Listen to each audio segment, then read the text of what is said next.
আসসালামু আলাইকুম। সবাই কেমন আছেন? আলহামদুলিল্লাহ আমি ভালো আছি। এই তো আপনাদের ভাইয়া বাজারে গেছিল আর বাজার থেকে একটা বড় হাঁস নিয়ে আসছে, আর সাথে একটা ফার্মের মুরগি। এখন তো শীত শেষ হয়ে যাচ্ছে আর হাঁস তো খাওয়ার সময়ও চলে যাচ্ছে, মানে শীতের সময় তো হাঁসটা খেতে বেশি ভালো লাগে। আর সাথে নিয়ে আসছে যে ডিম আর কোয়েল পাখি ডিম, আর এর সাথে নিয়ে আসছে একটা বিশাল বড় তরমুজ। দেখুন তরমুজটা কত সুন্দর পাক্কা।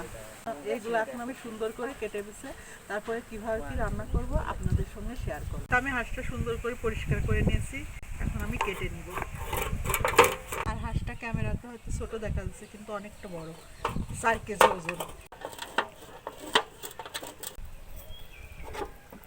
হাঁসটার গায়ে দেখুন অনেক চর্বি।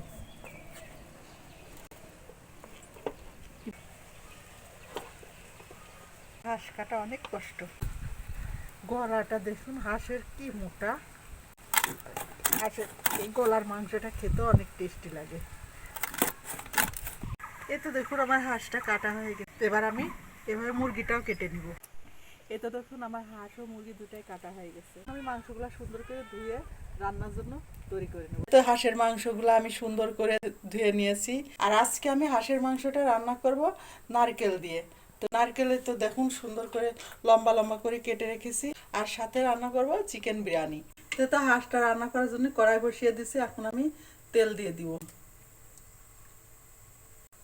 এই তেলের মধ্যে দিয়ে দেবো এলাচ, দারচিনি আর তেজপাতা। মশলাগুলো সুন্দর ভাজা হয়ে গেছে, এখন আমি কুচি করা পেঁয়াজগুলো দিয়ে ভেজে নিব। তো পেঁয়াজগুলা ভাজা হয়ে গেছে, এখন আমি বেটে রাখা নারকেল দিয়ে দিব। নারকেলটা পেঁয়াজের সঙ্গে আরো কিছুক্ষণ ভেজে নিব।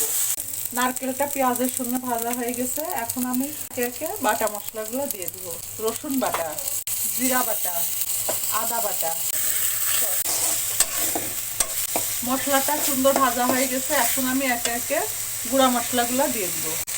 যেহেতু হাঁসের মাংস নারকেল দিয়ে রান্না করছি, এই জন্য একটু ঝালের পরিমাণ বেশি দিব। 2 চামচ মরিচের গুঁড়া,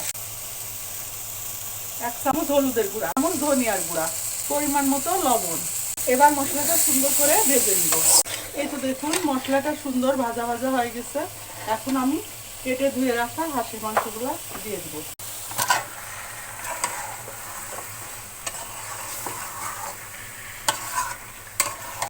এভাবে ভালো করে কষিয়ে মশলাটা সুন্দর করে পুরো মাংসের সঙ্গে মিশিয়ে দিব। মশলাটা মাংসের সঙ্গে ভালো করে মিশানো হয়ে গেছে, এখন আমি কেটে রাখা নারকেলগুলো দিয়ে দিব। এবার একটু নাড়াচাড়া করে কিছুটা পানি দিয়ে ঢাকনা দিয়ে ঢেকে দিব।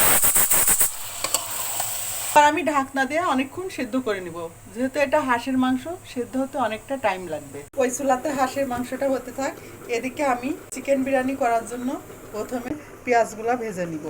কড়াই গরম হয়ে গেছে, প্রথমে তেল দিয়ে দিব। আর আজকে চিকেন বিরিয়ানিটা আমি রান্না করব রাইস কুকারে। পেঁয়াজ ভাজার সময় অল্প একটু লবণ দিয়ে দিব, তাহলে তাড়াতাড়ি পেঁয়াজটা ভাজা হয়ে যাবে। এইদিকে হাঁসের মাংসের ভিতরে আমি কয়েকটা গোটা রসুন দিয়ে দিব। এই তো পেঁয়াজ বেরেস্তা ভাজা হয়ে গেছে, এখান থেকে আমি বেশিটা পেঁয়াজ তুলে রাখবো। এর ভিতরে ধুয়ে রাখা মাংসগুলো দিয়ে ভেজে দেবো। প্রথমে দিয়ে দেবো এলাচ, দারচিনি আর তেজপাতা। মুরগিটা সুন্দর ভাজা হয়ে গেছে, এখন আমি দিয়ে দেবো একসঙ্গে বেটে রাখা আদা, জিরা, রসুন।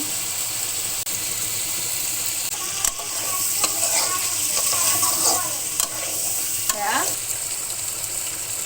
এবার দিয়ে 1 চামচ মরিচের গুঁড়া, 1 চামচ ধনিয়ার গুঁড়া, পরিমাণ মতো লবণ। এবার দিয়ে দেবো কিছুটা মুরগি মশলা, আর দিয়ে দেবো একটু পেঁয়াজ বেরেস্তা। এদিকে মাংসটা হতে থাক, এদিকে আমি বিরিয়ানির জন্য চাউলটা নিয়ে নেব। এই তো আমি 3 পট চাউল নিয়ে নিচ্ছি, এখন আমি চাউলটা সুন্দর করে ধুয়ে নিই। তো মাংসগুলা সুন্দর করে কষিয়ে নিয়েছি, এখন এর মধ্যে আমি পরিষ্কার করে ধুয়ে রাখা চাউলগুলা দিয়ে দেবো। আর এর ভিতরে আর কোনো মশলা দিব না, কারণ আমি সব মশলা একসঙ্গে দিয়ে কষিয়ে নিয়েছি। এবার এটা সুন্দর করে মাখিয়ে নেব। মাংসের ভিতরে তো লবণ দেওয়া আছে, আর একটু লবণ দিয়ে দিব। এর সাথে দিয়ে দেবো কয়েকটা কাঁচামরিচ, দিয়ে দেবো কিছুটা চিনি। এবার দিয়ে দেবো পরিমাণ মতো গরম পানি। এবার আমি এটা রাইস কুকারে বসিয়ে দিব। এই তো দেখুন আমার হাঁসের মাংসটা সুন্দর ভাজা ভাজা করে কষানো হয়ে গেছে, আর এই তো এর ভিতর তো দেখুন কতটা তেল বের হয়েছে, কারণ হাঁসের মাংস তো অনেক তেল থাকে। এখন আমি গরম করে রাখা পানিটা এর মধ্যে পরিমাণ মতো দিয়ে দিব। এই তো আমার বিরিয়ানিটা প্রায় হয়ে গেছে। এখন আমি উপর থেকে কিশমিশ আর আলু বোখরা দিয়ে দিব। এই তো আমার নারকেল দিয়ে হাঁসের মাংসটা রান্না হয়ে গেছে। এখন আমি নামিয়ে নিব। এবার আমি উপর থেকে পেঁয়াজ বেরেস্তাটা ছড়িয়ে দিব। তো আমার হাঁসের মাংসটা রান্না হয়ে গেছে। এখন আমি উপর থেকে ভাজা জিরার গুঁড়া ছড়িয়ে দিব। এ তো দেখুন, এদিকে আমার বিরিয়ানিটা হয়ে গেছে। তো দেখুন কত সুন্দর ঝরঝরা আর ভালো কালার হয়েছে। তো আপনারা এভাবে একবার বাসায় এই রেসিপিতে রাইস কুকারে তৈরি করে দেখবেন, এতে অনেকটাই সুস্বাদু হবে। এই তো আমার নারকেল দিয়ে হাঁসের মাংস আর চিকেন বিরিয়ানিটা রান্না হয়ে গেছে। তো আমার রান্নাটা যদি ভালো লাগে তাহলে আপনারা এভাবে একবার বাসায় রান্না করে খাবেন, আর আমার ইউটিউব চ্যানেলটা সাবস্ক্রাইব করে দিবেন। আজকে এ পর্যন্ত। আগামীতে আবার নতুন কোনো ভিডিও নিয়ে আপনাদের মাঝে উপস্থিত হব। আল্লাহ হাফেজ। আসসালামু আলাইকুম।